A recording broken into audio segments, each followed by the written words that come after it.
안녕하십니까. 충청북도 교육도서관이 주최하는 2024 통섭의 광장 그 5번째 강연을 찾아주신 모든 분들께 감사의 인사 먼저 드리겠습니다. 저는 오늘 진행을 맡은 아나운서 송민수입니다. 반갑습니다.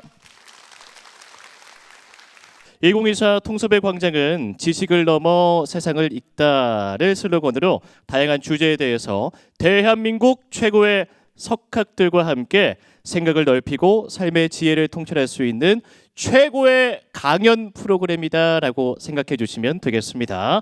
큰 박수와 함성으로 오늘의 주인공 강연자를 맞이해 주시면 감사하겠습니다.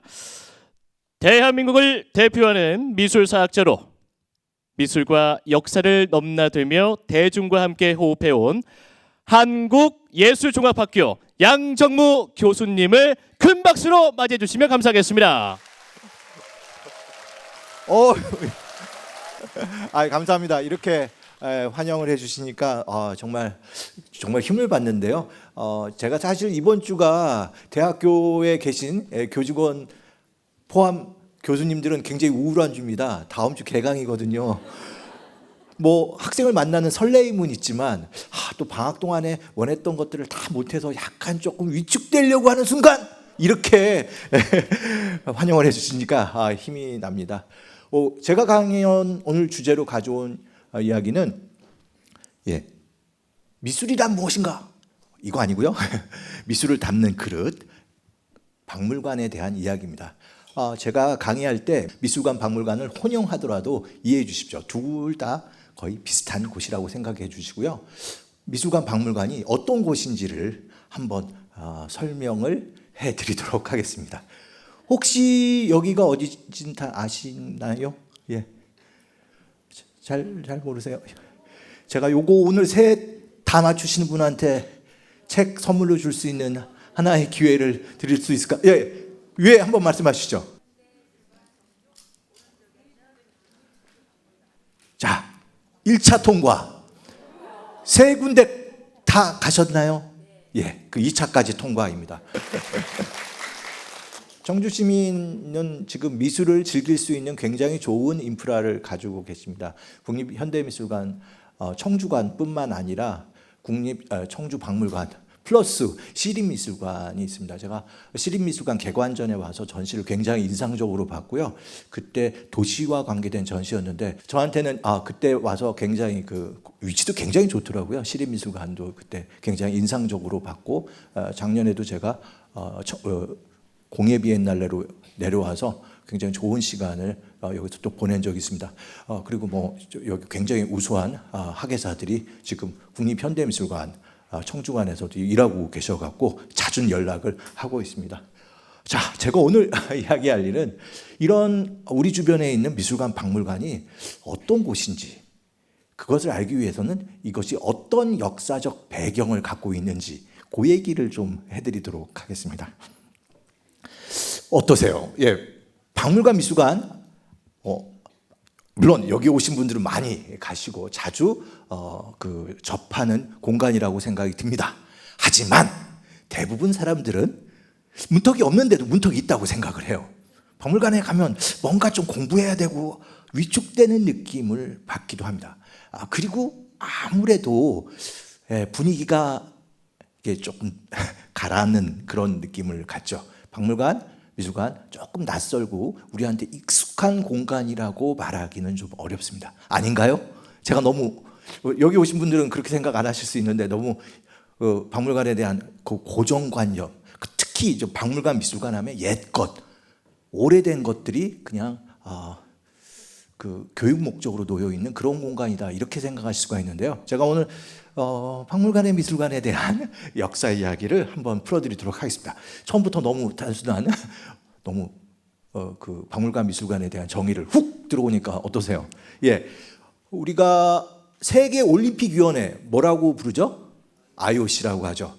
세계 박물관 협회가 있습니다. 거의 비슷하게 전 세계에 권위 있는 박물관, 미술관 운영자들이 모여서 어떻게 박물관, 미술관 정책을 가져갈 것인가를 공동적으로 고민하는 그런 것들을 이 아이콤이라고 합니다. 이 아이콤 요게 있는데 여기서 아이콤에서 정의하는 박물관, 미술관은 뭐 이렇습니다. 교육과 연구, 즐거움을 제공하기 위한 목적이 굉장히 크고요.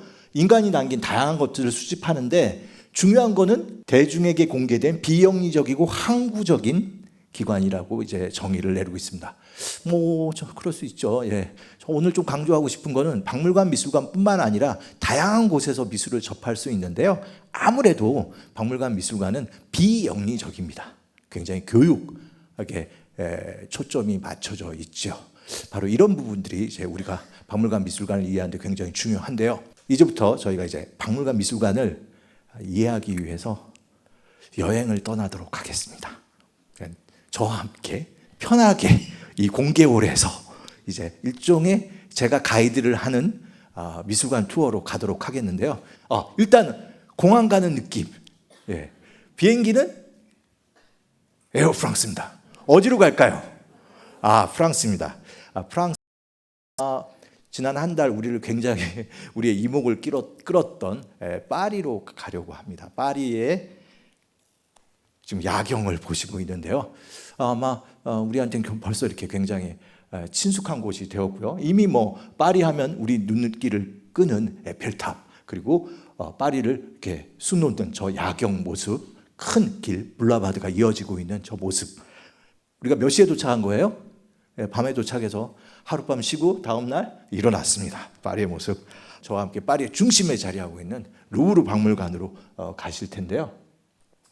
일단 일정이 오늘 굉장히 빡빡하니까 좀 휴식을 취하고 멀리 에펠탑을 바라보면서 좀 여유를 가진 다음에 드디어 오늘 우리가 함께할 루브르로 가도록 하겠습니다. 루브르 박물관은 아마 여기에 계신 분들도 많이 갔다 오신 분이 있을 거라고 생각이 드는데요. 여기에 지금 보시면 세느강변에 자리하고 있는 굉장히 규모가 큰 왕궁입니다. 원래는 여기가 프랑스 왕실의 대표적인 궁전이었던 거죠. 우리나라로 치면은 경복궁, 창덕궁, 창경궁 이런 모든 궁전을 다 묶어놓은 정도의 규모라고 해도 될 만큼 압도적인 규모의 초대형 건물입니다. 대충 어떻게 생겼는지 보이시죠? 디귿자로 이렇게 생겼는데요. 다른 방향으로 조금 시선을 옮겨서 바라보고 있습니다. 디귿자 건물을 우리가 마주보고 있는 모습인데요. 그 앞에는 일종의 라운드바트, 로터리도 보이고 맨 앞쪽에 개선문도 보이네요. 이 개선문을 통해서 쭉 들어가면 중앙 뜰에 피라미드가 있습니다. 유리 피라미드가 있는데요. 이 피라미드를 통해서 안으로 들어가면 크게 보면 세 개의 입구가 있는데 루브르 하면 모나리자, 가장 유명한 작품 모나리자가 있어서 대부분은 어디로 가요? 직진을 합니다. 그러면은 바로 이 사모트라케이 니케라는 조각상을 보면서 들어가면 우리가 어디로 갈 수 있어요? 모나리자를 보러 갈 수가 있습니다. 대부분 그렇습니다. 모나리자를 보러 가는데요. 너무 지금 바쁘게 지금 보시면 대략 왼쪽에서 오른쪽으로 올라가고 있는 사람들이 정신없이 어디로 가고 있는 거예요? 모나리자를 보러 가고 있습니다. 지금 사모트라케이 니케 참 굉장히 우리가 잘 아는 니케의 승리의 여신이죠. 지금 모습 하늘에서 두 가지 설이 있습니다. 착지하는 설이 있고 이게 승천하는 설이 있는데요. 어떻게 보이세요? 내려오는 것 같으세요? 날아가는 것 같으세요?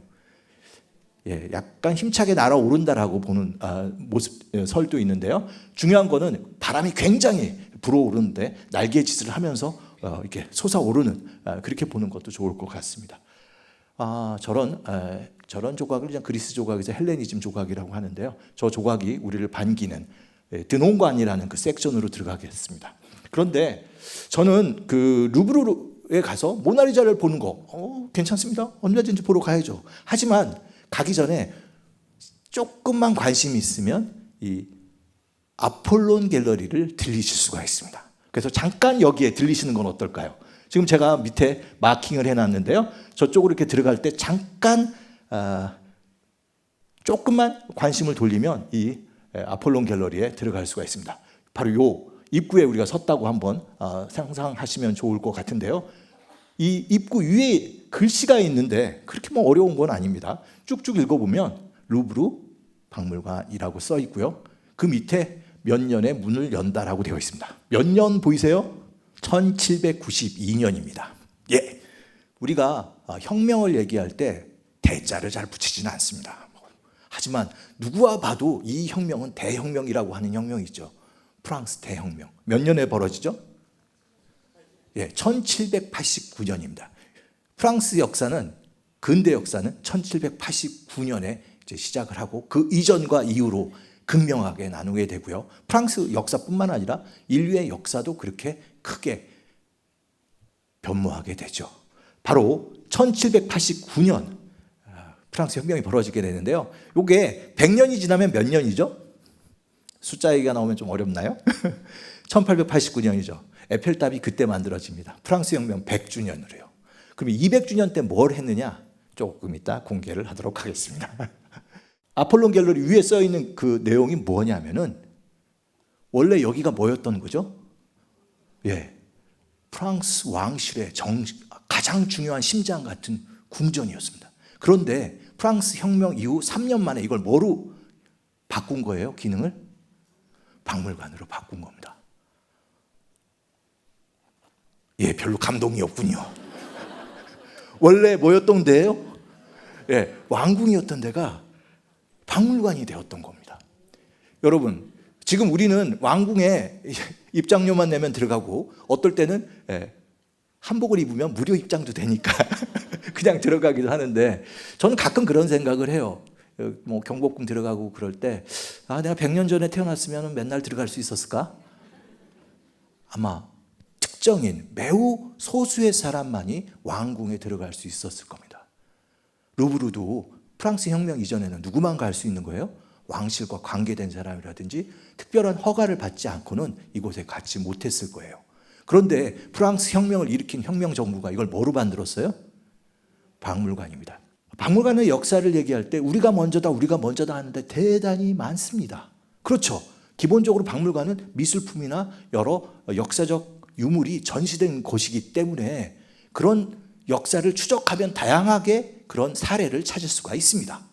하지만 중요한 것은 박물관의 역사적 의미에서 우리가 주목해서 봐야 될 것은 예술품, 미술품, 역사적 유물이 일반인에게 항구적으로 비영리적 목적으로 공개되어야 한다는 것이죠.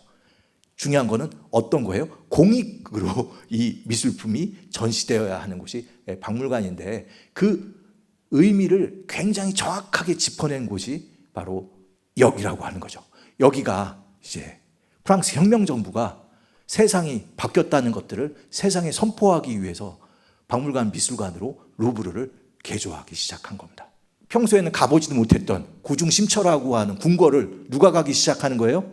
혁명 이후에는 시민들이 갈 수 있게 된 겁니다. 제가 좀 이렇게 얘기하면 무례한 얘기일 수 있는데요. 원래 미술은 역사적으로 귀족들의 문화였습니다. 이제 혁명 이후에 이 문화가 누구한테 온 거예요? 시민들한테 왔다는 것을 이 루브르 박물관이 증명했다고 이제 말씀드릴 수 있습니다. 아마 박물관 미술관이 어떤 곳이냐, 시민들을 위한 공간이다. 아무런 이런 얘기에도 공감하지 않을 수 있는데요. 이런 루브르가 만들어진 배경을 놓고 보면 박물관은 굉장히 역사적으로 뜨거운 공간이고 시민들이 싸워서 얻은 공간이라는 것을 이해하실 수 있습니다. 조금 박물관이 좀 멋있어지지 않으세요? 예, 굉장히 새로운 공간이고 시민사회를 위해서 고급 문화가 어우러진 굉장히 독특한 공간이 되는 겁니다. 여기 들어가서 보시면 이래요. 이 럭셔리함을 누가 즐기는 거예요, 이제? 예, 왕실이 즐기는 게 아니라 시민이 즐겨야 되는 겁니다. 이거는 정말 역사의 물결이 완벽히 바뀌었다는 것을 보여주는 살아있는 증거가 아닌가 싶습니다. 이렇게 궁궐이 박물관이 된 거죠. 하지만 이 박물관이 무엇인지를 제대로 보여준 사람은 나폴레옹이었습니다. 뭐 프랑스 이번에 양궁 삼관왕 누구시죠? 근데 그 우리 양궁 팀들이 쫙 서서 화살 쐈던 데가 앙발리드라는 그 일종의 보훈병원입니다. 그 보훈병원이면서 근데 그게 언제 지어져요? 18세기 정도에 17, 18세기에 지어진 굉장히 유서 깊은 보훈병원인데 그 안에 박물관, 군사박물관도 있어요. 그리고 뭐도 있는 줄 아세요? 나폴레옹의 무덤이 있는 곳입니다. 거기 앞에서 우리 양궁 선수들이 금메달 5개를 모두 석권했고, 그 김우진 선수가 3개를 땄고, 오늘 김우진 선수와 뭐 관계되신 분 없나요 여기? 부럽습니다. 청주 시청 분들. 나폴레옹이 정말 쓸쓸하게 후에는 그렇게 됐을지 모르지만 그가 정말 유럽의 황제의 자리를 누리게 되죠. 그런데 여러분 이런 거잖아요. 내가 황제가 됐어요. 그러면 사람들한테 뭔가 보여줘야 되잖아. 그 보여주는 것 중에 하나가 바로 어마어마한 유럽의 모든 미술품들을 어디로 갖고 오는 거예요? 파리로 갖고 오는 거죠. 파리 어디에다 놓겠어요? 루브르에다 갖다 놓게 됩니다. 자크루이 다비드가 그린 나폴레옹이 아프스를 넘는 저 장면인데요. 이 장면이 굉장히 익숙하신 분들은 연세가 꽤 되신 분들입니다. 혹시 아세요? 저희 꼬마들이 와 있는데 엄마 아빠가 열심히 중고등학교에서 공부하고 있을 때 가방에는 꼭 이게 하나 있었단다 꼬마애들아. 요즘은 아마 잘 모르실 텐데 아마 70년대 80년대 중고등학교를 다니신 분들에게는 가장 어떻게 보면 친숙한 참고서 표지가 이거였습니다. 왜 그런 건 잊어지지가 않을까요? 완전 정복. 그 다음에 뭐라고 써 있는 줄 아세요? 이게 근거는 없습니다만 나이 사전에 뭐는 없다? 불가능은 없고, 이거 따라하신 분들은 다 지금 맞죠? 어느 정도인지. 아마 나폴레옹이 가지고 있는 영웅적인 모습을 이 회화 한 장으로 굉장히 드라마틱하게 그린 그림입니다. 알프스를 넘는다라는 것은 유럽의 황제의 자리에 오를 수 있는 그 영광을 누린다라는 것이죠. 유럽에 여러 왕들이 있지만 알프스를 넘고 이탈리아에 가서 로마에 가야 결국 왕이 뭐가 되는 거예요? 황제로 업그레이드가 될 수 있습니다. 그런 결정적인 순간에 힘찬 모습을 그려낸 그림입니다. 그는 이탈리아에 가서 사람들을 새로운 세계로 인도할 거라고 많은 사람들이 생각했지만 그에게 굉장히 중요한 이탈리아를 원정한 목적 중에 하나가 이탈리아에 있는 그 수많은 미술품들을 어디로 갖고 오는 거예요? 좀 이탈리아 사람들한테는 굉장히 충격적인 상황이었을 텐데요. 소위 말하면 약탈을 해서 그 문화재들을 로마에서 어디로 옮기는 거예요? 파리로 다시 알프스를 넘어서 파리로 가져갔습니다. 지금은 뭐 세계 최고의 미술품이 모나리자 뭐 이렇게 되어 있지만요. 그 과거에는 이 지금 보시는 왼쪽에 이 아폴로라는 조각인데요. 이 바티칸의 그 벨베데레 궁전에 있어요. 그래서 벨베데레의 아폴로라고 하는 저 조각상이 당시에는 우리가 요즘에 생각하는 모나리자만큼 굉장히 사람들이 좋아했던 미술품입니다. 혹시 미술대학 옛날에 입시 준비할 때 대생했던 그 얼굴이 기억되시는 분도 있을 거고요. 지금 왼쪽에 있는 아폴로 벨베데레가 어디로 와 있는 거예요? 루브르 전시장에 와 있어서 그걸 누가 소개하고 있는 사파인가 하면 나폴레옹이 여러 사람들 앞에서 내가 이런 미술품을 로마에서 파리로 가져왔다고 저렇게 과시하고 있습니다. 자신의 승리를 확인시켜주는 증거물로 이러한 세계적인 유물들을 파리로 가져왔던 것이죠. 혹시 그가 이탈리아에서 가져온 여러 작품 리스트 중에서 빼놓을 수 없는 게 베네치아의 산마르코 성당 위에 놓여 있던 4마리 청동말입니다. 지금 보시면 사파는 그 청동말을 하나씩 내려서 싣고 어디로 오는 거예요? 알프스 넘어서 다시 파리로 갖고 온 겁니다. 지금 저 모습인데요. 어제다 원래 갖다 놨냐면 루브르 앞에 있었던 개선문 위에다 올려놨습니다. 그럼 저것도 진짜예요 지금? 하지만 나폴레옹이 워털루 전쟁에서 패망한 이후 이건 다 빈 협약에 의해서 대부분의 작품들은 어디로 가요? 원위치로 돌아가게 됩니다. 그 4마리 청동말은 지금 산마르코 성당으로 다시 가 있고요. 비워놓기 뭐하니까 후에 다시 만들어서 올려놓은 겁니다. 하지만 여러분이 루브르에 가셔서 바로 그 카루셀 개선문이라고 하는 이 개선문 위에 올려있는 4마리를 보시게 된다면 원래 저 자리에 나폴레옹이 베니스에서 소위 훔쳐온 그 헬레니즘 청동말이 저기에 자리하고 있었다는 것도 한번 기억해 주시는 것도 의미가 있을 겁니다. 여러분, 이 작품은 세상에서 가장 어떻게 할까요? 운이 없는 작품일 수 있습니다. 이 작품 맞은편에 모나리자가 있어요. 모나리자를 보러 가신 분이 있었다면 이 작품은 보긴 보셨을 거예요. 안 볼 수가 없어요. 바로 모나리자 맞은편에 있는 작품이고요. 사이즈가 어때요? 엄청 큽니다. 10m의 폭이, 높이가 7m니까요. 아마 뭐라고 할까요? 캔버스 그림 크기로는 초대형 그림인 게 맞는데요. 이거 원래 베니스 성당에 있었던 그림이에요. 비워놓기 뭐하니까 베네치아 성당 수도원에서 저 최후의 만찬 비슷한 저 주제의 그림을 저기다 놓은 거죠. 그런데 원본은 어디에 있는 거예요? 루브르에 있는 거예요. 이거는 돌려줘야 되는데 작품 보존 상태가 좋지 않으니까 이게 다시 해체돼서 이탈리아에 가다 보면 그림이 훼손이 많이 될 거니까 다른 거 하나 줄 테니까 요거는 그냥 여기다 남겨놓자. 이런 식으로 협약을 해서 지금 그대로 루브르에 남게 되어 있습니다. 예, 이런 겁니다, 여러분. 아마 미술이 무엇인가라고 생각할 수 있을 텐데요. 뭐 미술 없어도 된다고 생각하실 수도 있고요. 하지만 우리가 생각하는 중요한 미술품들, 여러분 머릿속에 들어와 있는 우리나라의 대표적인 청자, 우랑매병이라든지 우리나라를 대표하는 불국사 본전 이런 조각들, 여러분 생각에 있는 망가사유상, 여러 가지 명품들을, 명작들이 떠오를 텐데요. 회화의 최고의 작품은 뭐죠? 우리나라? 여러 또 설이 있겠지만 안견의 몽유도원도 어떠세요? 한국 사람이면 정말 조선 전기, 특히 세종대 최고의 문화가 응집된 회화라면 안견의 몽유도원도를 떠오를 수 있는데요. 우리한테 있나요? 없습니다. 일본에 있습니다. 아쉬운 그런 이해가 됐는데요. 왜 유럽 사람들은 미술에 그렇게 열망할까요? 중요한 작품을 갖는 게 무엇을 의미할까요? 여기 써 있습니다. 나폴레옹이 이탈리아에서 작품을 노략질해 오면서 무슨 명분을 대냐면은 프랑스가 유럽의 이제 보호국이 되는 거예요. 여러 나라들을 이렇게 보호하고 이끌어주는 리더가 된 거예요. 그러니까 모두 해야 되냐면 여러 산계한 미술품들을 우리가 이제 대신 뭐 해주는 거예요? 관리해줘야 될 책임이 있다라는 거죠. 뿐만 아니라 유럽의 지배력은 이런 것들은 반지의 제왕의 절대 반지라고 할 수 있는데요. 제가 가끔 싶습니다. 미술, 그중에서 최고의 미술품은 뭐가 되는 거예요? 통치력을 보장하는 일종의 절대 반지가 됩니다. 고전을 갖고 있다는 것은 유럽 역사에서 뭐를 갖고 있는 거예요? 족보, 본적, 권위를 갖게 되는 것입니다.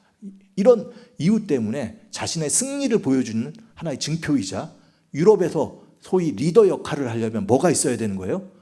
고전적 명품들을 가지고 있어야 되는 것이죠. 여러분도 한번 생각해 보시죠. 국내 여러 박물관, 미술관이 있지만 결국 그 박물관의 브랜드를 좌우하는 것은 소장품이죠. 어떤 작품이 가지고 있느냐에 따라서 박물관의 등급이 올라닥 내리닥 하게 됩니다. 그것이 더 한 발 나가면 통치적 권위까지 주는 것이죠. 너무 공부하는 분위기일까요? 조금 제가 너무 오늘 학구적인 강의를 하고 있습니다. 여러분 이거 정말 재밌는데요. 나폴레옹이 대단히 유럽 박물관의 역사에 한 획을 그었어요. 작품을 가져오려면 한꺼번에 못 가져오는 거예요. 중간에 소위 말하면 지점을 만들어요. 우리 마드리드, 스페인 가면 프라도라는 미술관이 있는데요. 프라도 미술관도 그때 비슷한 이름으로 지어져요. 거기서 스페인 미술 다 거기다 갖다 놓고 선별해서 어디로 가는 거예요? 파리로 가는 거예요. 네덜란드에도, 베네치아에도, 밀라노에도 곳곳에 지점을 만들어요. 관리 체계를 세운 거죠. 지점 본점 관계를 만든 다음에 이 작품들을 가져가거나 거기에 이제 관리하도록 만들었는데요. 결국 유럽의 중요한 국공립 박물관들은 언제 만들어진 거예요? 나폴레옹에 의해서 만들어져요. 지금 스페인의 요세피나 뮤지엄은 이후에 프라도가 되고요. 네덜란드의 루이 나폴레옹 자기 가족이 가서 거기에 왕이 된 다음에 암스테르담에 박물관을 짓는데 지금 암스테르담 왕립박물관 라이스 뮤지엄이 되고요. 밀라노를 대표하는 브레라도 이때 더 성장하게 되고 이탈리아 베네치아의 아카데미아도 그렇습니다. 대단한 사람입니다. 일단 유럽의 박물관 역사는 나폴레옹이 썼다 이렇게 말씀드릴 수가 있는데요. 나폴레옹과 박물관을 갖다 놓고 보니까 박물관은 정말 뜨거운 역사의 현장이었다라고 생각하시면 좋을 것 같습니다. 제가 처음 얘기할 때 박물관에 들어가면 이게 뭐 공부해야 되고 이렇게 조금 뭐라고 해야 될까 템포도 느려지고 공기도 좀 무겁고 그런 거 아닙니다. 박물관 역사는 시민들이 혁명을 통해서 얻은 가장 값비싼 성과라고 할 수 있고요. 또 그것이 한 발 더 나아가서 권위와 지배력을 보여주는 그런 심장과 같은 곳이 박물관이라고 할 수 있죠. 박물관 대단하지 않으세요? 여기 제가 농담 삼아서 이런 게 아니라 진실입니다. 평민이 귀족이 되는 그 순간이 언제예요? 박물관에 들어갈 때예요.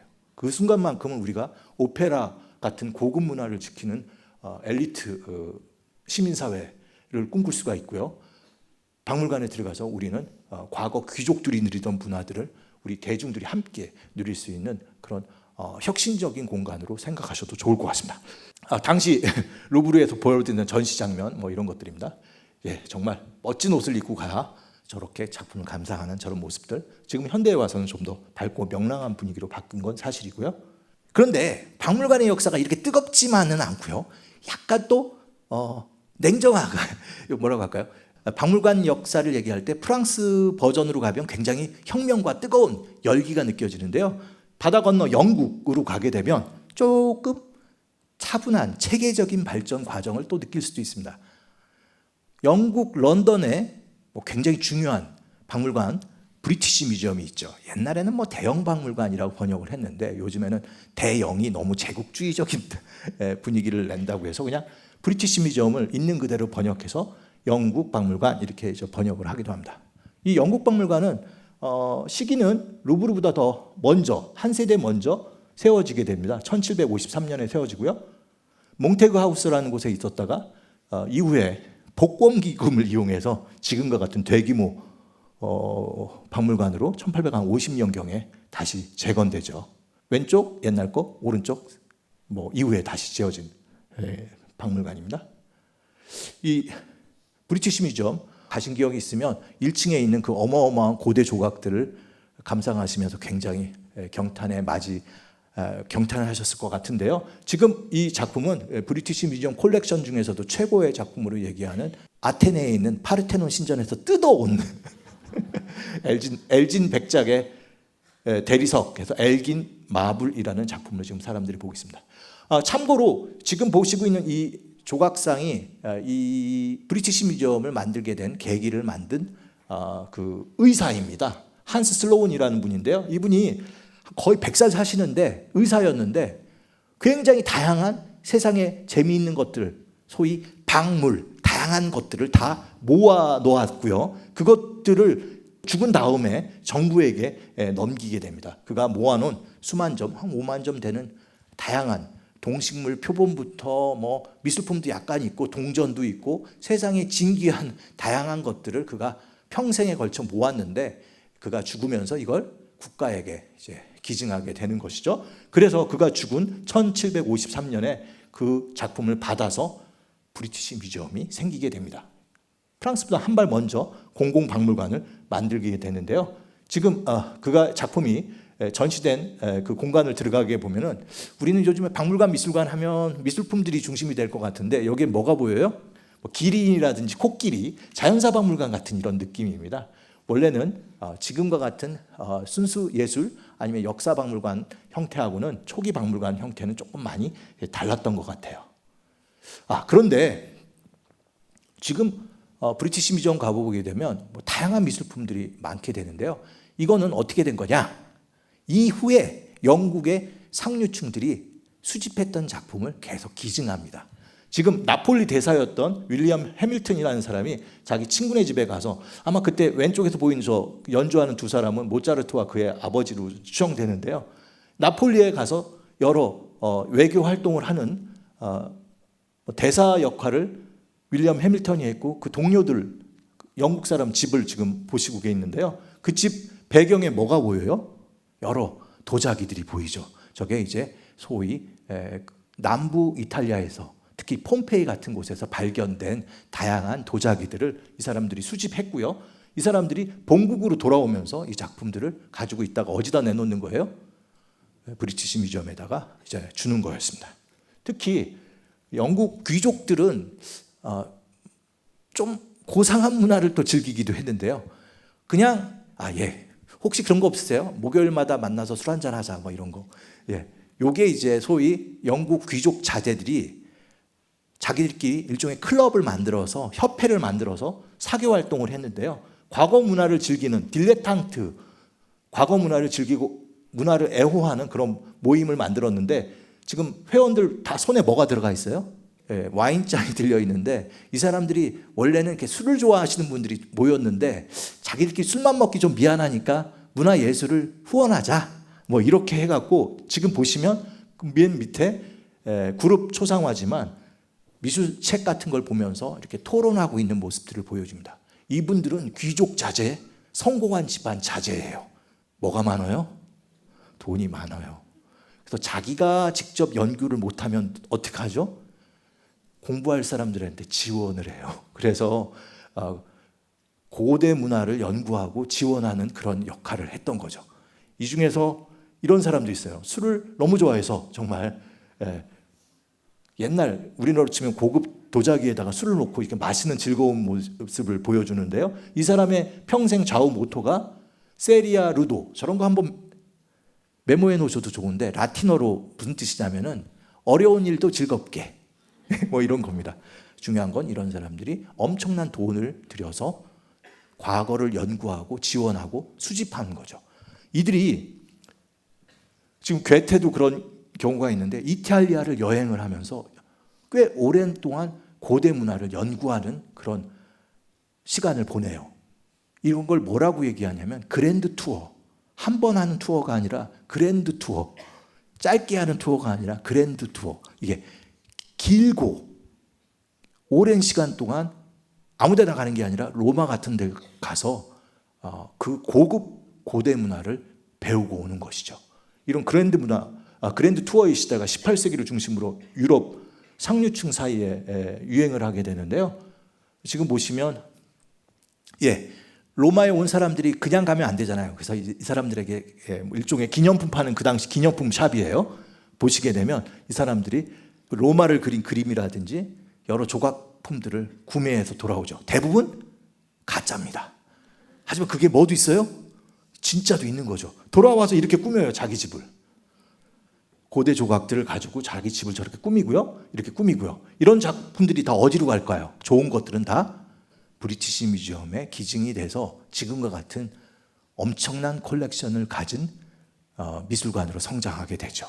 그 중에 가장 논쟁적인 것이 바로 그 당시 오스만 투르키에라고 해야 되나요? 오스만 터키 제국의 대사로 파견됐던 이 엘긴 백작이라는 사람이 그 당시 터키가 지배하고 있던 그리스 아테네 바로 파르테논 신전에 가서 영국 측 주장입니다. 그쪽 지역 관리에게 허가를 받고 이 작품을 가져왔다고 주장을 하죠. 근데 이런 주장은 터키 쪽에서는 근거가 없어요. 어쨌든 그리스 고전 조각의 최고봉이라고 할 수 있는 파르테논 신전의 조각의 대부분은 어디에 와 있어요 지금? 영국 브리티시 뮤지엄의 왼쪽과 같이 전시되어 있습니다. 그러니까 파르테논 신전에 가면은 건축 껍데기만 있고 그 건축을 장식했던 아름다운 조각들은 다 어디에 가 있는 거예요? 영국 브리티시 뮤지엄에 가 있고요. 지금도 그리스와 영국은 이 파르테논 신전 조각 반환 문제로 굉장히 외교적인 갈등을 겪고 있죠. 어쨌든 파르테논 신전을 제대로 감상하시려면 어디로 가셔야 돼요? 일단 그리스로 가셔야죠. 아테네 가셔서 아테네 박물관도 보시고 다 보신 다음에 다시 비행기 타고 어디로 가셔야 돼요? 런던 가서 이 조각상들을 브리티시 뮤지엄에서 봐야 되는 어처구니 없는 일이 벌어지게 됐어요. 근데 이것도 그냥 약탈로만 볼 수 없는 게 여러분 지금 이게 브리티시 뮤지엄이 1851년에 지어질 때 그 모델로 삼은 게 뭐예요? 파르테논 신전이에요. 똑같이 지어요. 자기들이 진짜 뭐가 되고 싶었던 거예요?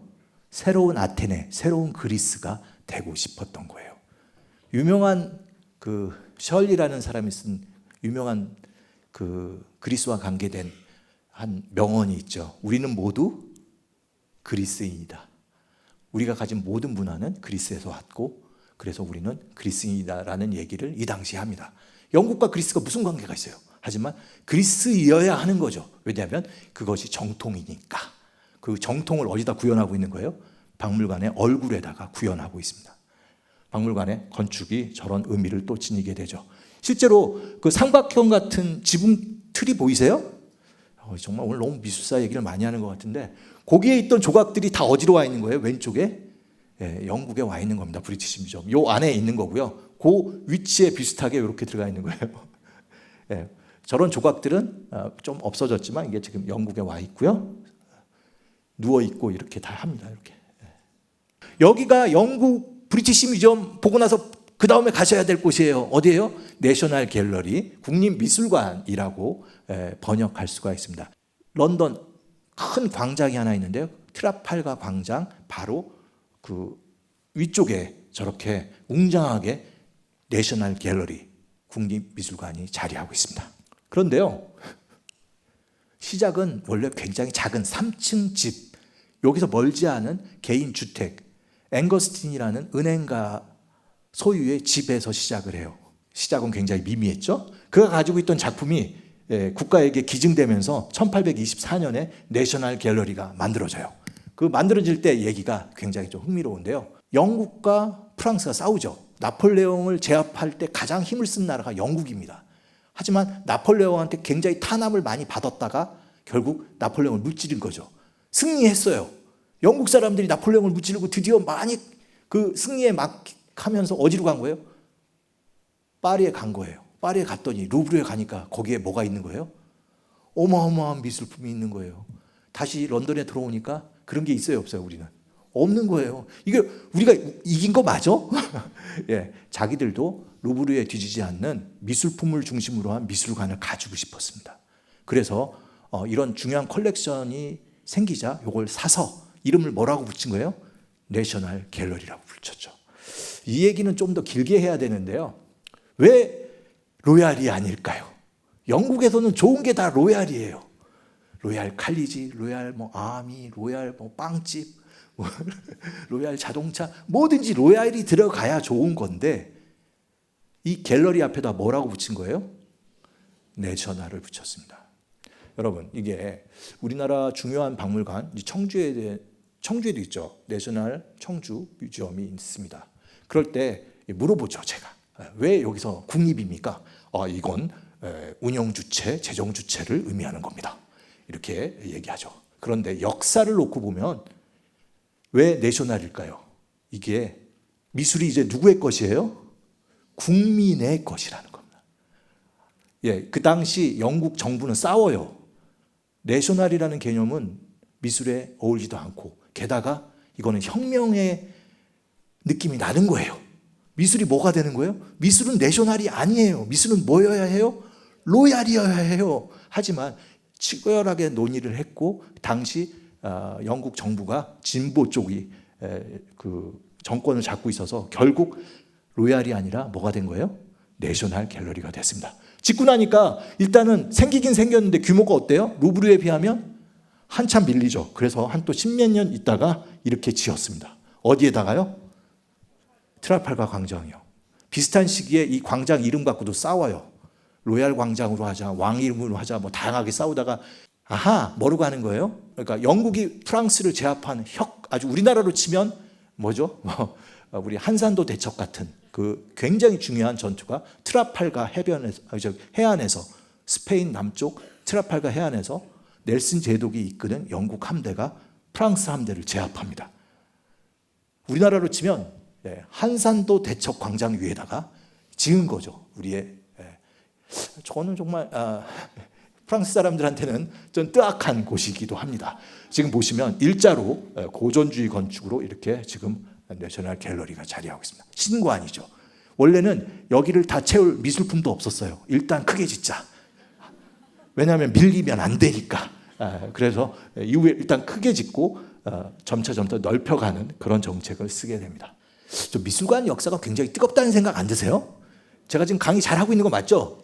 예, 제가 지금 예, 잘 되는 것 같습니다. 일단 들어가는 입구가 내셔널 갤러리 입구가 많아요. 하지만 어디로 들어가셔야 제일 멋진 뷰를 누릴 수가 있어요? 정면으로. 바로 다시 돌아가면 왼쪽에도 있고 오른쪽에도 있고 지하에도 있고 문이 많아요. 하지만 대문으로 가야죠. 정문으로 들어가셔서 여기 저 발코니에서 뷰를 보시면 넬슨 제독이 보이죠. 우리나라 이순신 장군하고 같은 운명을 지니십니다. 마지막 전투에서 이제 사망하시고 그런 뭐 영국의 구국의 영웅이죠. 그를 모신 세인트 폴 성당에는 항상 수많은 참배객이 지금도 가고 있습니다. 지금 넬슨 제독이 어디를 노려보고 있어요? 영국 국회의사당을 노려보고 있어요. 정치 잘하라고 그렇게 많이 설명을 합니다. 밑에는 영국을 대표하는 사자들이 그를 호위하고 있는 그런 모습입니다. 이제 다시 프랑스로 왔는데요. 여러분 좀 생뚱맞지 않으세요? 지금 루브르 같은 오래된 궁전 안에 유리로 만든 뭐가 있어요? 피라미드가 있습니다. 저 피라미드가 바로 설계한 사람은 또 프랑스 사람도 아니에요. 중국계 미국인 아이암 페이라는 건축가가 저 피라미드를 설계했습니다. 쉽게 생각하시면 이렇게 보시면 돼요. 굉장히 기능적으로는 뛰어나요. 루브르가 디귿자형 건물이기 때문에 한쪽에서 한쪽 가기가 불편해요. 그래서 지하실로 요 세 공간을 이어버렸어요. 그래서 일로 들어가면 세 공간을 한꺼번에 가실 수는 있는데 여러분 생각해 보세요. 경복궁 안에다가 피라미드 건물을 짓는다? 이거 누가 좋아하겠어요? 근데 이걸 밀어붙인 사람이 있었습니다.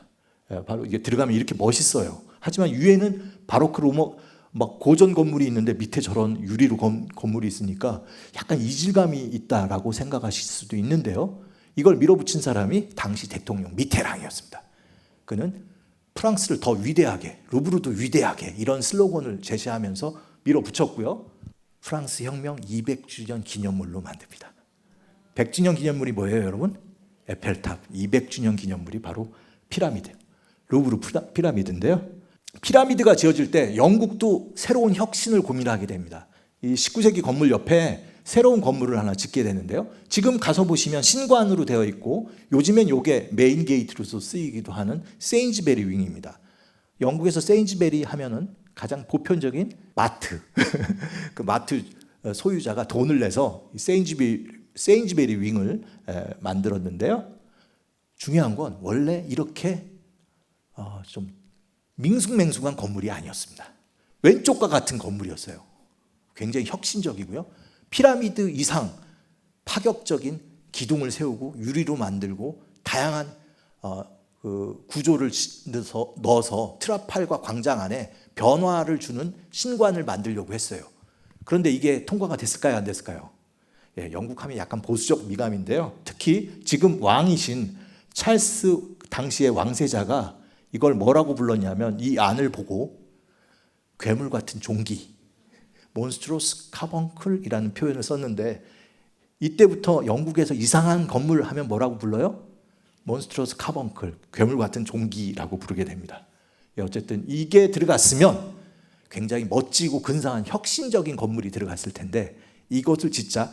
참고로 지금 영국의 왕 찰스 그분은 건축학도였던 걸로 제가 알아요. 그래서 나름대로 좀 소양이 있으셔서 딴 때는 조용히 계셨지만 이거 갖고는 조금 노이즈를 내신 거죠. 어쨌든 이게 폐기되고 이렇게 밋밋한 건물로 완성이 됐습니다. 하지만 들어가 보면 꽤 근사해요. 스테어 케이스도 있고 원래 여기에 이탈리아 르네상스 건물 회화들이 여기에 이탈리아 르네상스 회화들이 들어가는데 거기에 걸맞는 인테리어로 톤이 맞춰져 있습니다. 지금 보시면 15세기 르네상스 이탈리아에서 개발한 최고의 발명품이 원근법이죠. 원근법으로 공간이 설계되어 있고 그거에 맞춰서 작품도 배치되어 있죠. 저기 딱 기둥과 기둥이 일정하게 축소되면서 작품 하나 딱 걸어서 거기에 소실점과 같은 역할을 하게 하는데요. 브리티시 뮤지엄도 가만히 있을 수는 없어갖고 여기 위에다가 원래 천장을 다 뜯어내고 이 도서관 주변에다가 유리 또 얹힙니다. 그래서 원래 도서관 자리 위에 저렇게 근사한 유리 천장을 또 올리기도 하는데요. 이러면서 박물관이 새롭게 변신을 하는 거죠. 프랑스는 좀 혁신적으로, 영국은 좀 차분하게 자기의 범위 안에서 움직이고 있다고 보실 수가 있습니다. 재미있는 거는 브리티시 뮤지엄 안에 굉장히 큰 한국관이 있습니다. 새롭게 밀레니엄 프로젝트로 도서관 파트를 옮기고 나서 한국관도 있고요. 지금 브리티시 뮤지엄 가면 굉장히 근사한 자리에 한국관, 한국실이 있습니다. 꼭 한번 들려봐 주시기를 추천드리고요. 언젠가 우리나라 미술관, 박물관도 리모델링을 해야 될 때가 오는데요. 그때 생각할 건 뭐가 있을까요? 루브르 모델, 영국 브리티시 뮤지엄 모델, 뭐 이런 걸 생각할 수 있고요. 제3의 모델도 충분히 가능할 것 같습니다. 마무리 단계로 가는데요. 우리나라에 미술관, 박물관이 많을까요? 영화관이 많을까요? 아닙니다, 여러분. 이게 조금 낡은 데이터인데요. 제가 다시 확인했지만 큰 데이터의 숫자는 차이는 없는데요. 2018년 기준으로 우리나라의 박물관은 870개, 최근에 조금 더 늘었고요. 미술관도 250개 됩니다. 1000개가 넘어요. 그런데 영화관은 지금도 500개가 되지 않습니다. 우리 주변에 미술관, 박물관이 영화관보다 더 많은 거죠.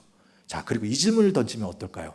여러분, 명품은 백화점에 많을까요? 박물관에 더 많을까요? 박물관에 많습니다. 우리가 명품 좋아하면 어디 가셔야 돼요? 박물관 가셔야 돼요. 우리가 항상 하는 말이 박물관에 있는 작품 하나 팔면 백화점 한 층입니다. 그러니까 진짜 안목을 넓히려면 어디로 가셔야 되는 거예요? 박물관에 가야 되고요. 제가 뭐 길게 오늘 좀 말씀드렸지만 박물관의 역사를 프랑스 버전으로 놓고 보면 정말 혁명에 의해서 시민들이 얻은 그 성과입니다. 우리가 귀족이 될 수 있는 그 순간만큼 언제요? 만약에 가족들과 지금 꼬마들도 와 있고 그런데 박물관에 가서 미술관에 가서 그냥 노세요. 그 순간 우린 뭐예요? 최고의 엘리트 문화를 향유하는 것이라고 생각하시면서 자유롭게 보내시는 것도 박물관, 미술관을 즐기는 굉장히 좋은 방법입니다. 지금부터 사실은 조금 역사 이야기긴 한데요. 사실 우리나라 박물관 역사를 기준으로 삼는 것은 어디냐면은 제실박물관입니다. 그래서 1908년에 여러분 이런 게 참 놀라운데요. 대한제국도 노력을 했어요. 외국에 가니까 박물관들이 있는 거예요. 국가가 국민을 위해서, 시민을 위해서 박물관을 만드는 걸 보고 왕실의 한 부분을 내놓고 이걸 뭐로 만든 거예요? 제실박물관을 만듭니다. 그 뜻은 대한제국 황실박물관에서 제실박물관이 1908년에 만들어지고요. 2008년에 한국박물관 100년 기념을 크게 했죠. 그리고 이후에 이완가 박물관으로 일제강점기 때 새롭게 저렇게 지어지게 되는 모습, 저건 창경궁 자리에 있었던 걸로 추정되고요. 용산박물관. 용산박물관 2005년에 갔으면 올해가 몇 년이에요? 20주년이네요. 아니, 내년이 20주년이네요. 하지만 여기가 오늘 지금까지 얘기하던 내셔널 갤러리 컬렉션을 작년 여름에 영국 내셔널 갤러리에서 정확한 기간은 정확한 기간은 6월부터 10월까지 영국 내셔널 갤러리에서 굉장히 중요한 작품들이 한국을 방문했습니다. 어디로 와 있었어요?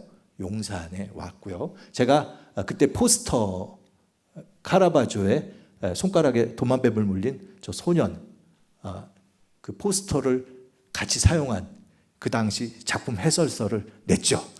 미술관 박물관의 의미를 한번 짚어보는 것도 의미가 있을 것 같아서 제가 지금까지 뭘 한 거예요?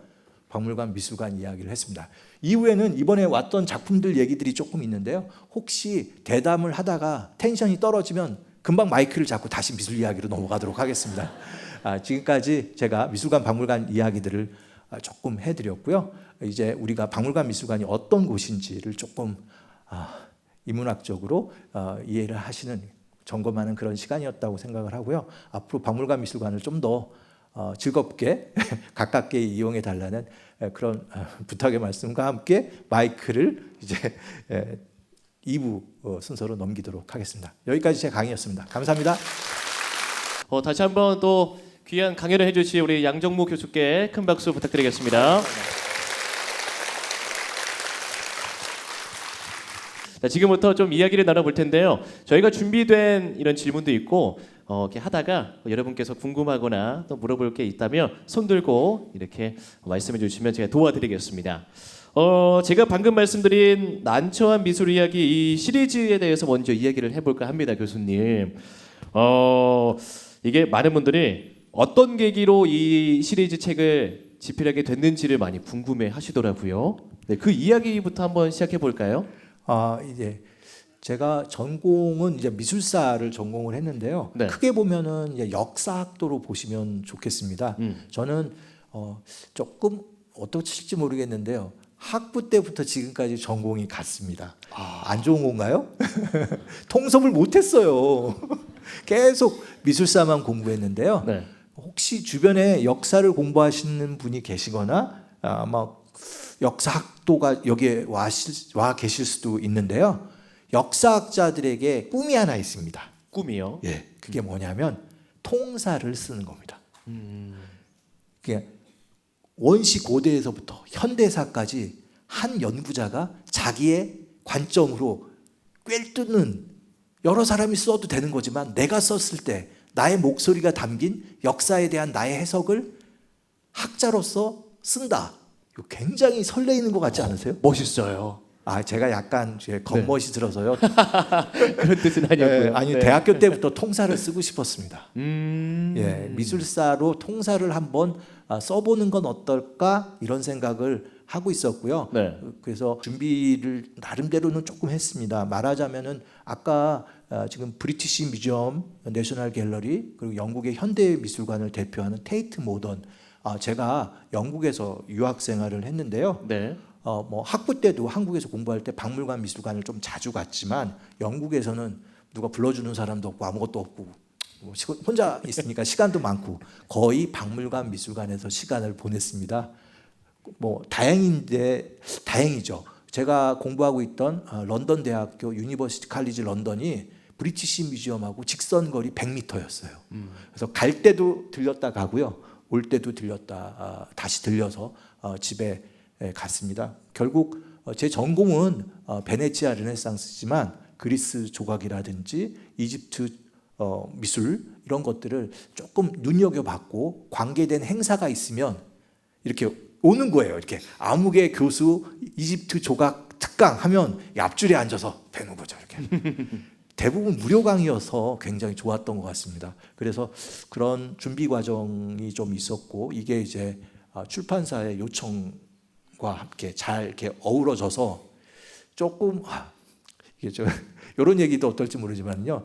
이 교수들은 65세가 정년입니다. 그래서 제가 그것도 생각했어요. 55부터 쓰자. 네. 그래서 1년에 한 권씩 하면 10권 써서 정년할 때 뭔가 의미가 있지 않을까 했는데요. 네.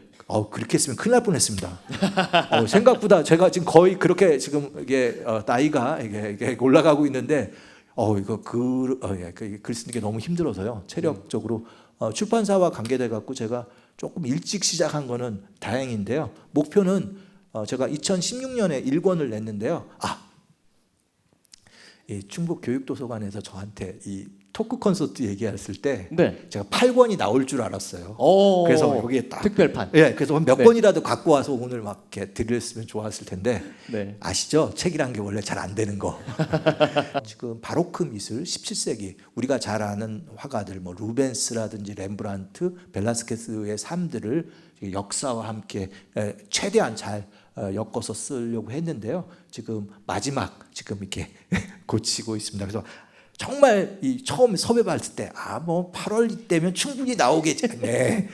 어쨌든 지금 막 노력을 하고요. 8권이 올해 나오고 조금 더 해서 2016년에 첫 권이 나왔지만 네네. 목표는 2026년에 네. 10권으로 마무리를 하려고 지금 노력을 하고 있습니다.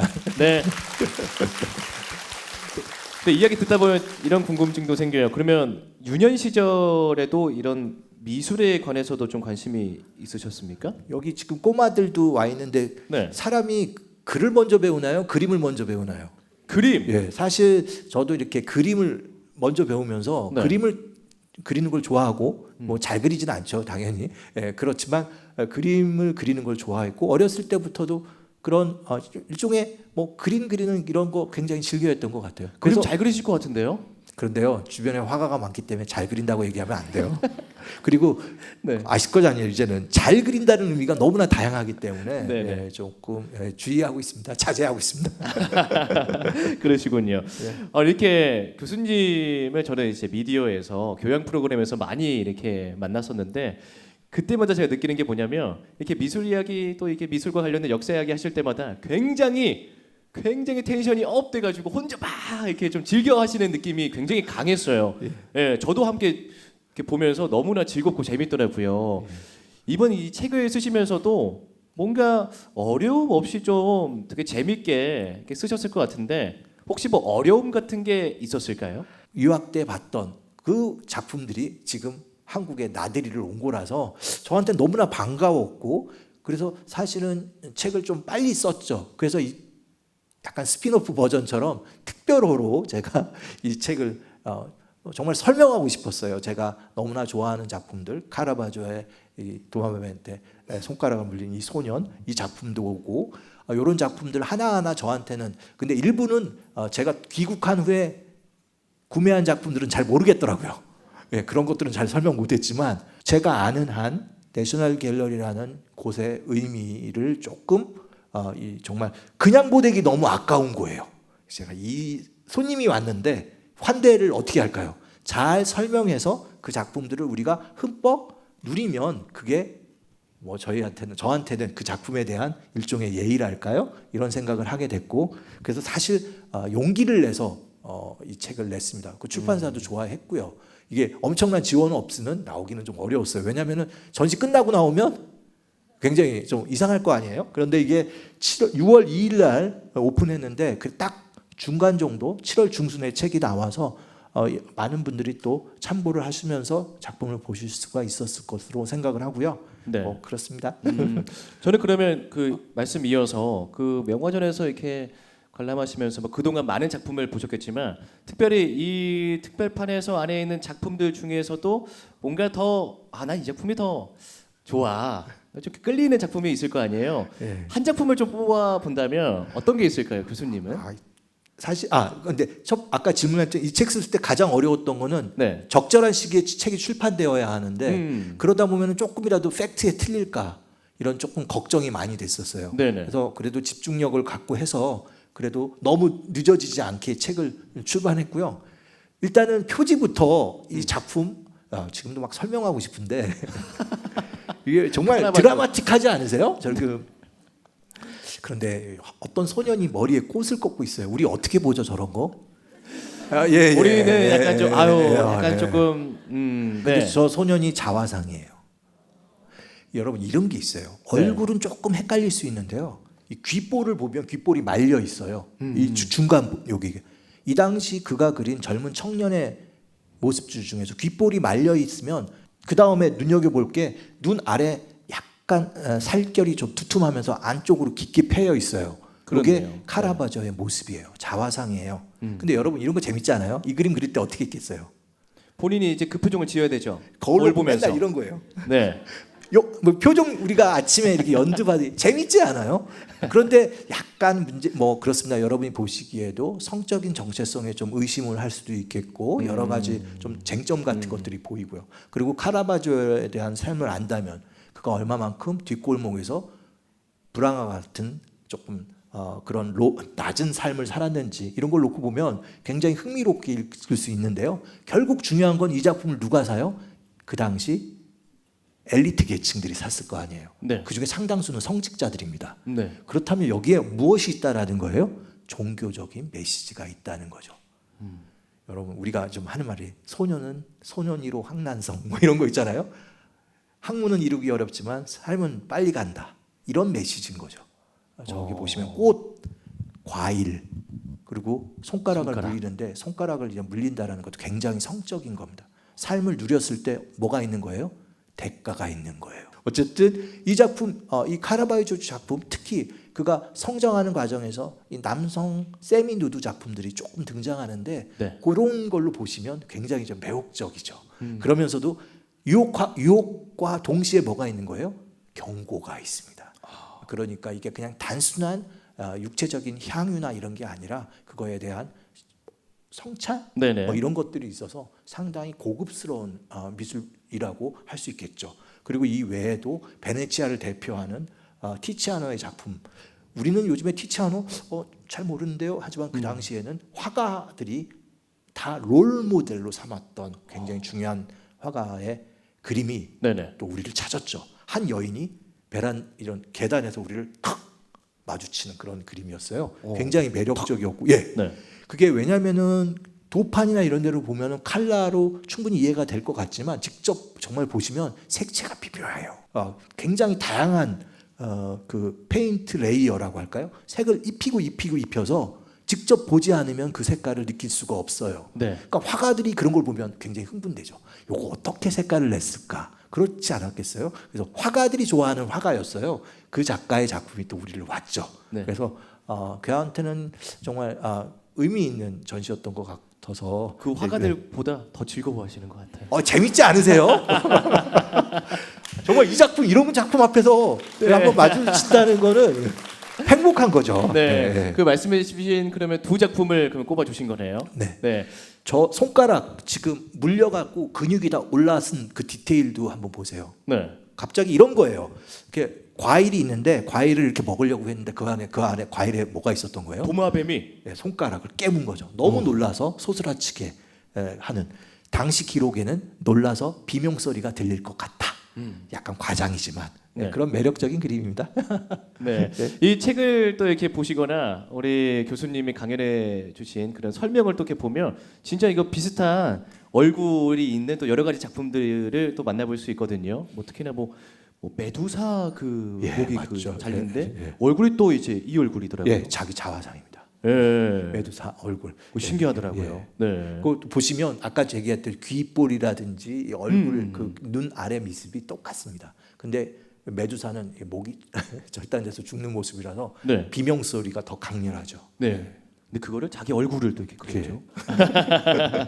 그러면 이어서 그 이 명화전에 또 이렇게 다녀오신 분이 이렇게 남겨주신 게 있는데요. 그분의 좀 질문을 바로 드려보도록 하겠습니다.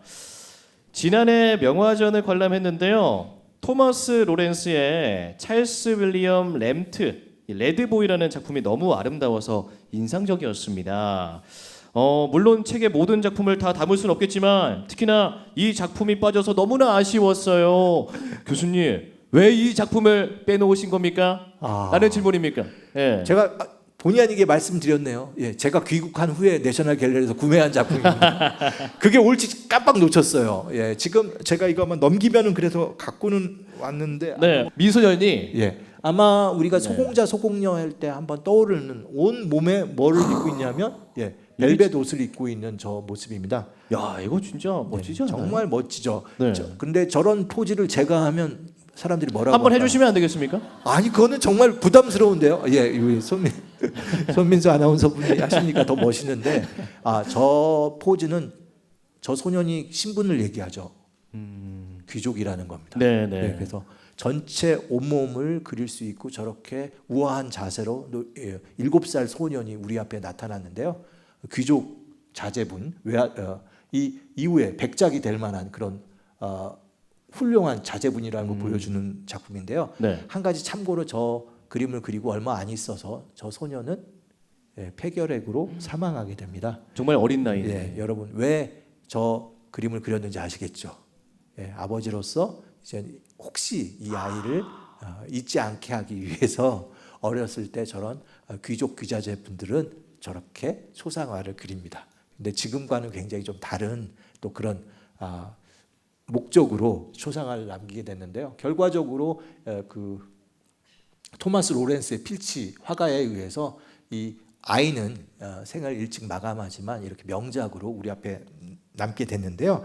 이런 이야기도 재밌지만 더 재밌는 거는 왜 카라바조가 파격적인지 그리고 카라바조는 왜 서민적인지 로렌스는 왜 귀족적이고 그 귀족적인 아이를 기품 있게 표현하려고 했는지 너무나 극명하게 차이가 나잖아요. 그래서 그 미술사학자들은 이런 걸 재밌게 봅니다. 하나하나의 작품의 의미도 중요하지만 계층이나 계급, 젠더 같은 것들, 성을 어떻게 표현하는지 이런 걸 비교해 보면 훨씬 더 미술 보는 재미가 있죠. 이런 거. 그래서 꼭 한번 전시가 마음에 들어, 모든 전시가 마음에 들 수는 없잖아요. 하지만 어떤 전시에 갔더니 작품이 마음에 드는 게 있다면 그런 것들과 비교되는 다른 작품, 아니면 그런 거와 대조가 되는 한 작품 정도를 이렇게 선정해서 같이 비교해 보면 미술 보는 안목이 더 이게 늘게 됩니다. 이런 것들, 일종의 우리가 음식도 페어링이 있잖아요. 이렇게 짝을 맞춰보는 것들은 굉장히 재미있고 흥미로운 작업이 됩니다. 재밌잖아요. 재밌어요. 저는 이런 질문을 좀 드리고 싶습니다. 미술, 이런 예술을 우리가 왜 이렇게 접해야 되고, 왜 배워야 하는지. 요즘에 뭐 바쁜 현대 사회에서 아유, 내가 지금 이 미술 작품 볼 시간이 어디 있어 하시는 분들도 계시더라고요. 그럼에도 불구하고 우리가 왜 이 미술을 배우고 뭐 미술을 향유한다라는 또 말도 하잖아요. 왜 그렇게 즐겨야 하는지에 대해서도 좀 말씀 주시면 좋을 것 같습니다. 이거 굉장히 어려운 질문이면서 정말 우리가 미술을, 아니면 각자 예술이라든지 다양한 영역에서 활동하시는 분이 계실 텐데, 네. 본인이 사랑하는 그 영역을 이렇게 정당화한다라는 거, 꼭 필요한 작업이기도 하죠. 음악 없는 하루 어떠세요? 음악 없는 하루요? 예. 글쎄요, 좀 우울하고 따분하고. 근데 왜 미술은 그렇게 생각 안 하세요? 아이고, 제가 말씀을 잘못 들었네요. 예, 사실은 이제 미술이 없으면 우리 삶이 굉장히 무채색으로 단조롭게 갈 거라는 생각을 하지 않을 수가 없습니다. 우리 주변에 네네. 항상 미술이라는 것이 너무나 가깝게 있기 때문에 네. 그 존재감을 우리가 모르는 산소처럼 편하게 생각하지만, 그 만약에 우리 모든 사람이 똑같은 옷, 똑같은 색, 똑같은 복장으로 다닌다고 한번 생각해 보십시오. 예, 그거는 정말 감옥같이 답답한 세상일 겁니다. 예, 모든 변화나 다양성을 인정한다면 그 세계가 미술 안에 있죠. 예, 그리고 미술을 공부하다 보면 뭐 많은 분들이 그런 게 그냥 다른 사람의 생각이 보여서 재밌다고 합니다. 물론 그게 우리 삶을 사는데 크게 도움을 안 줄 수도 있어요. 네네. 하지만 다른 사람들의 삶이나 생각들을 이렇게 보면서 우리한테 지금 굉장히 필요한 게 공감하는 능력이거든요. 맞습니다. 사실 좋은 걸 보고 좋게 느끼고, 네. 안 좋은 걸 보면 안 좋게 느끼고, 그런 것들이 서로 대화할 수 있는 화자가 되어야 하는데, 그런 것들이 조금 좀 개별화되면서 파편화되면서 멀어지는데, 미술은 그런 소통의 매개가 될 수 있는, 이런 작품 보면서 얘기하면 즐겁잖아요. 즐거워요. 네, 그래서 미술은 서로 소통의 장도 되고 우리 네. 삶을 좀 다양하게 볼 수 있는 그런 영역이기 때문에 네. 미술 없는 삶 상상할 수도 없죠. 예. 네, 진짜 말씀대로 이렇게 작품을 보면서 이 그림을 그린 화가는 어떤 생각으로 이걸 그렸을까라고 한 번쯤 이렇게 생각할 수도 있는 시간이 될 수 있고요. 제가 이런 질문을 준비하면서 제 조카를 좀 떠올려봤어요. 조카가 이제 5살 됐거든요. 그림을 막 그려요. 무슨 그림인지도 모르겠습니다. 그럼 물어봅니다. 도아야, 이거 뭐 그린 거야? 하면 이거 기린이야 하면서, 이거는 뭐 삼촌이야, 아빠야, 엄마야 하는데, 그 전까지는 이게 무슨 그림인지 몰랐는데, 이게 어떤 의도로 이거를 그린 거구나 하면서 아까 말씀해 주신 공감도 할 수 있고 또 이야기를 또 이렇게 할 수 있더라고요. 그 점에서 이래서 미술에 또 매력이 있구나라는 또 생각도 해봤습니다. 드라마 놓고는 1시간, 2시간씩 얘기하는데 왜 미술품 갖고 안 될까요? 네.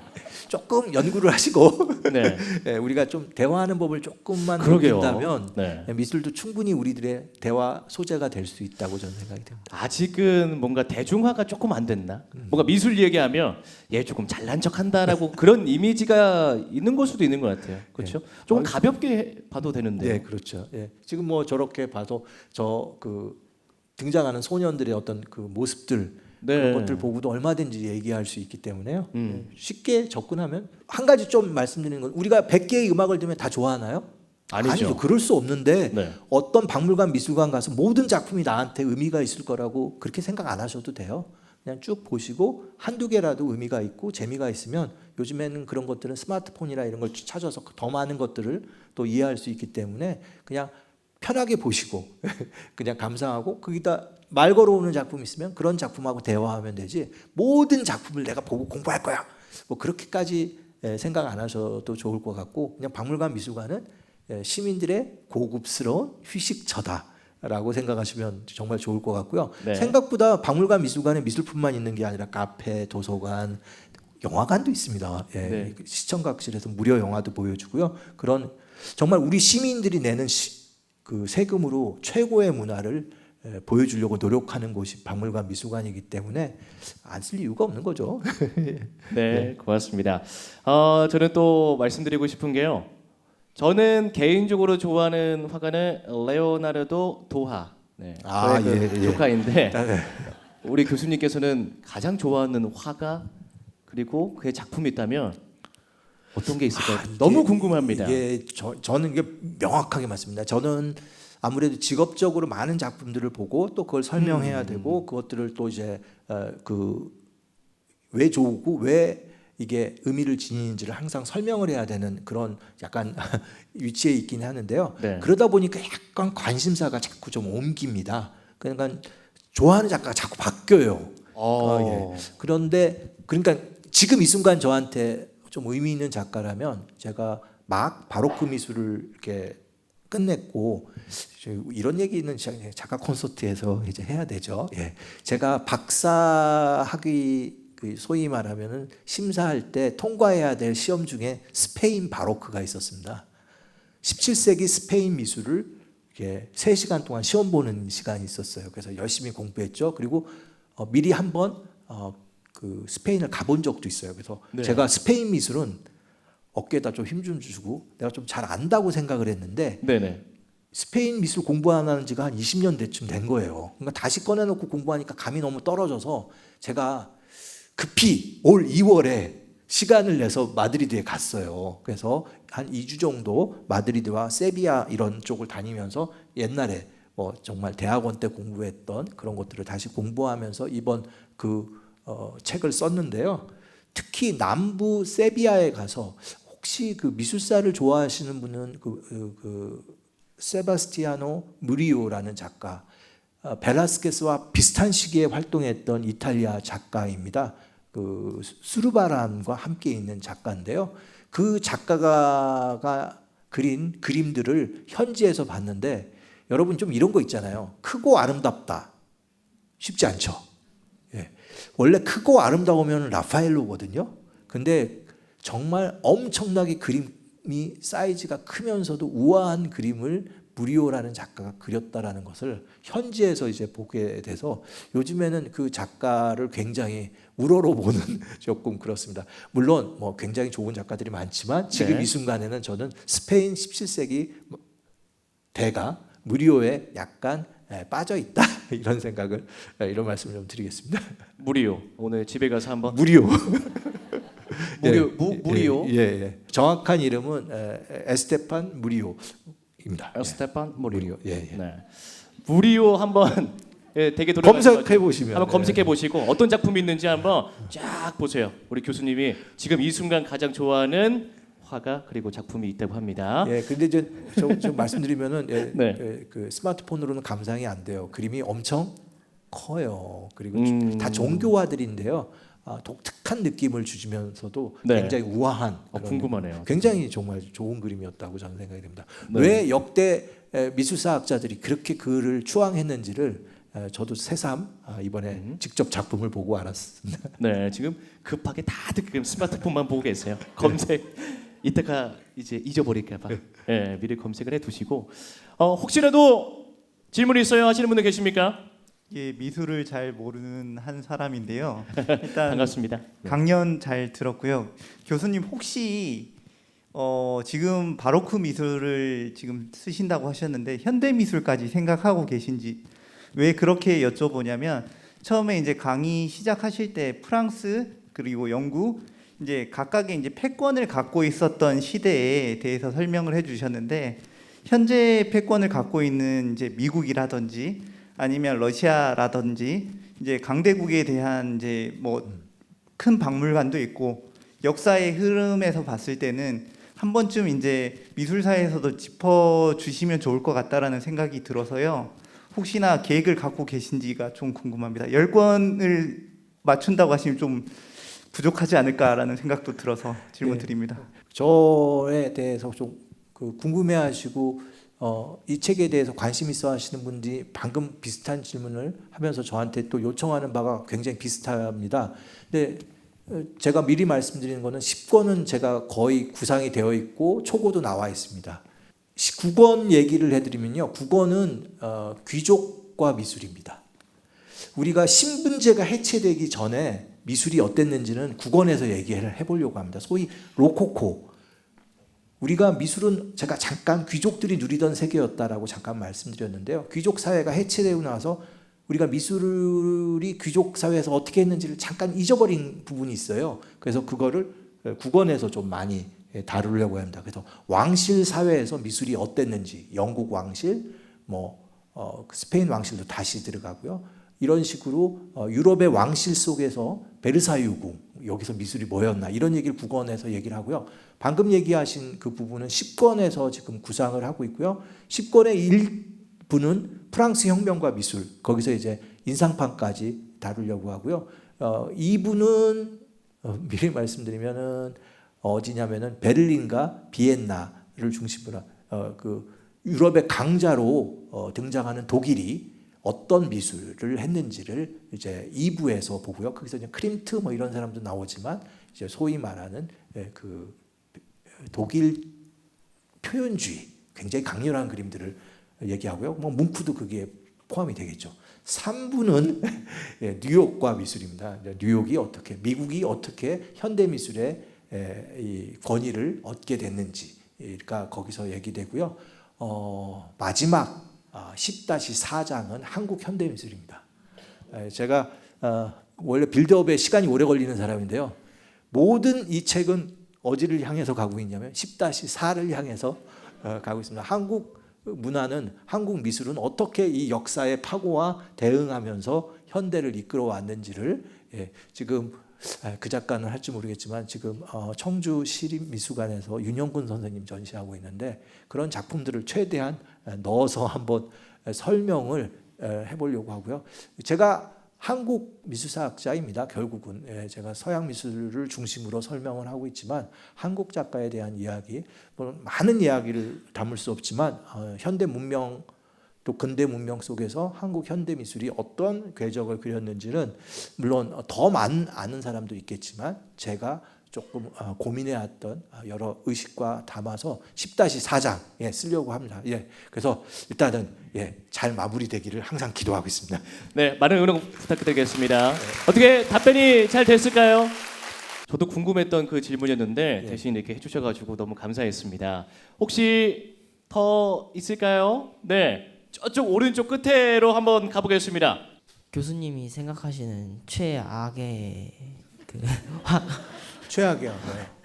화가나 미술품이 뭔지 궁금합니다. 최고에서 이제 반대인 최악. 정말 감사하게 생각합니다. 제가 최악의 제가 그 단계를 넘어가기 위해서 최악의 전시를 한번 소개하겠습니다. 원래 10-2장에나 3장에 등장하려고 한 얘기인데요. 여러분 히틀러가 기획한 전시가 하나 있습니다. 그게 바로 퇴폐 미술전입니다. 소위 말하면 이런 미술은 누구의 눈에 의해서 피카소가 보기에는 최악의 미술이라고 생각했어요. 거기에 뭐가 들어가냐면 아까 말씀드린 독일 표현주의. 우리가 생각하는 아방가르드 실험 미술은 다 뭐라고 본 거예요? 퇴폐 미술이라고 생각을 했어요. 여러분한테 이렇게 얘기하면 어떨지 모르지만 그 추상 미술을 보면 어떨 때 보면 잘 이해가 안 되잖아요. 맞아요. 그런데도 우리는 그 추상 미술을 좋아하는 사람은 분명히 있을 거 아니에요. 그 다양성이라는 부분 때문에 우리가 추상 미술이 우리 사회 속에 또 있는 거고, 그 스타가 지금 청주 시립미술관에서 전시하고 있는 윤영근 선생님 아니에요? 그 작품을 좋아하는 RM도 있거든요. 제가 왜 그러냐면 그런 작품들 이해가 좀 안 되면 다 누구의 눈에 의해서 히틀러와 히틀러 주변 사람들이 시연하는 모든 미술품들을 다 묶어서 퇴폐 미술전을 했고요. 거기에 작품이 들어간 사람들은 그 당시 사람들에서는 사회에서 받아들일 수가 없는 사람들입니다. 그래서 그 사람들 중에 일부는 자살을 또 하고 그림들이 폐기되고 그런 일이 있었죠. 나치의 광기가 어디까지 간 거예요? 미술로 간 겁니다.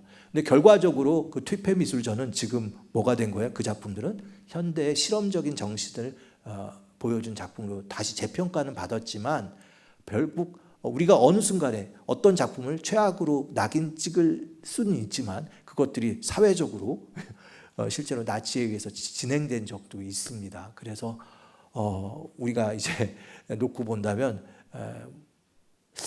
글쎄요, 최악의 작품은 뭔지 모르겠지만 그런 것들을 설정하려고 했던 역사적 순간이 있었고요.